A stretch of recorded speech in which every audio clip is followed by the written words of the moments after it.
Ассалаумағалейкум, құрметті көрермендер. Бүгін біз сіздерге жасап жатқан үйіміздің жұмыс барысын көрсетейін. Есіктерін қойып қойдық. Ручкаларын енді қоямыз, мына ішкі ручкаларын. Бояу жұмыстары қалды, Құдай қаласа. Ертең бояу жұмыстарын бастаймыз. Мұны кірген кезде холл. Полын осындай ламинат паркет төседік. Қоңыр түсті. Мына жерге айна жапсырдық, ромбик. Екі шеттері рамка.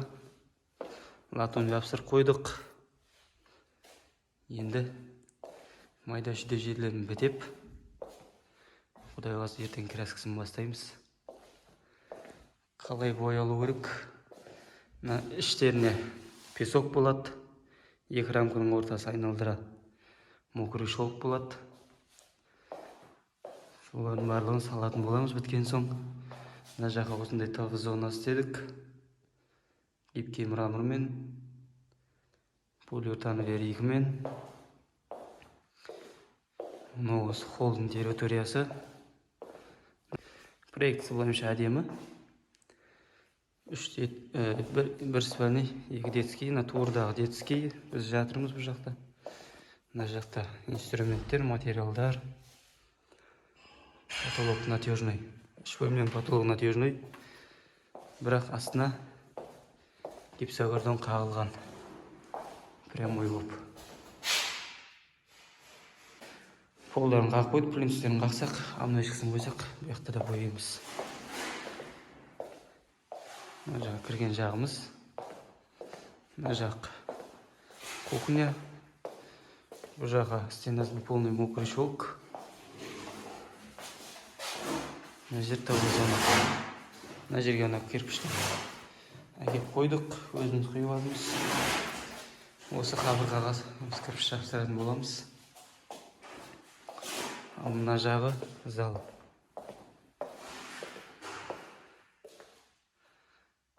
Залды осындай қып рамка жасадық. Латунмен бірге. Бұл жақта бояуға дайын, плюс қағылып, мына ішкілерін қақсақ болды. Құдай қаласа бояймыз. Бұның да ішінде песок, мокрый шелк. Светтерін шығарып әкеп қойғанбыз. Жалпы біздің жұмыс барысымыз осындай. Құдай қаласа песокты, мокрый шелкті, красканы түсіріп салатын боламын. Бізбен бірге болыңыздар. Осы үйдің біткенін салайын ба? Комментарийға жаза кетіңіздер. Потолоктар осындай классика. Лайк басып, арнаны қолдап, арнаның дамуына көмектесіңіздер. Көріскенше ағайын. Сау болыңыздар.